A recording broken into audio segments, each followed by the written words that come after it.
Всем привет! Меня зовут Наталья, добро пожаловать на мой канал. Поздним вечером, в волшебном сверкании сотен огней, Дом Гуччи устроил масштабную презентацию межсезонной курортной коллекции «Круиз-2024». Модное шоу состоялось в Сеуле, удивительном городе, где современные небоскребы расположились по соседству с буддийскими храмами, а дворцы – с уличными рынками. Есть в столице Южной Кореи нечто необычное, но такое притягательное для фэшн-индустрии. Ведь этот город всегда в движении. Сеул, когда-то скромно спавший в тени более заметных Токио и Шанхая, теперь становится популярной локацией для модных показов люксовых брендов.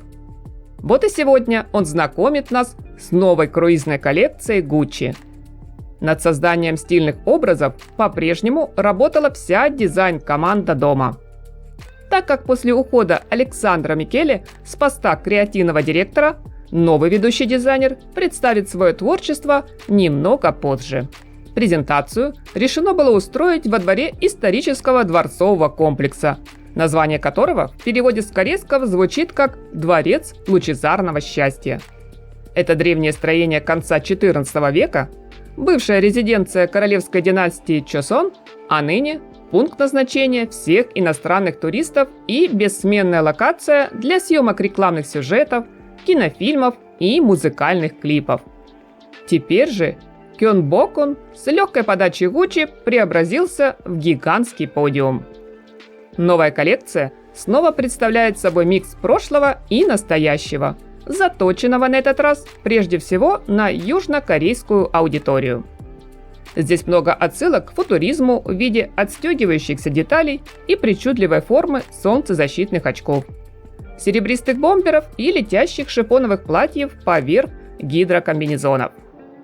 Сегодня Дом Гуччи постарался отразить в образах тонкие отсылки к традиционной культуре страны, которые соединились с кодами местной уличной моды и спортивными мотивами.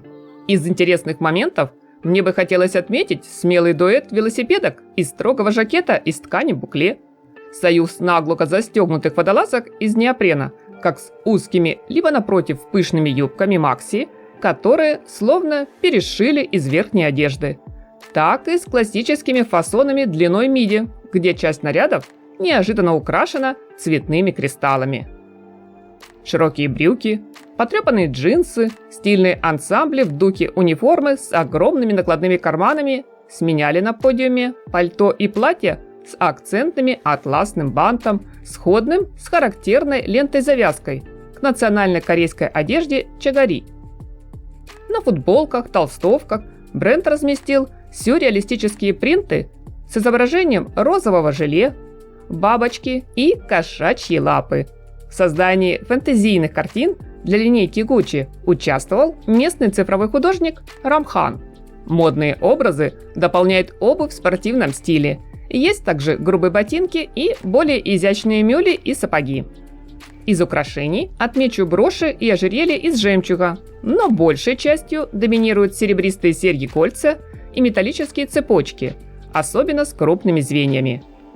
Массивные цепи в некоторых ансамблях заменили ремень на талии, либо просто выполняют роль декоративного элемента на брюках карго. Кроме того, под мышками модели несли доски для серфинга в натуральную величину, а в руках у них порой были сумки для скейтбордов. Полноразмерную платформу с колесиками обрамлял чехол с монограммой Gucci. Эти аксессуары стали очередным намеком на популярные среди молодежи виды спорта. Логотип компании красовался и на одежде, крупным шрифтом выделялся на футболках и куртках. Как заметили некоторые модные критики, на круизном показе в Сеуле, пожалуй, только логомания и напоминала, что перед нами коллекция люксовой марки Gucci.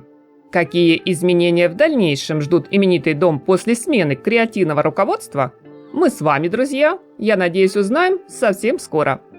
А чтобы всегда быть в курсе всех переменчивых событий в таком неустойчивом и неоднозначном мире высокой моды, подписывайтесь на мой канал, если вы все еще не подписаны, и обязательно активируйте колокольчик. Спасибо от души за лайки и комментарии. Приятного просмотра, всем красоты и яркого, солнечного настроения!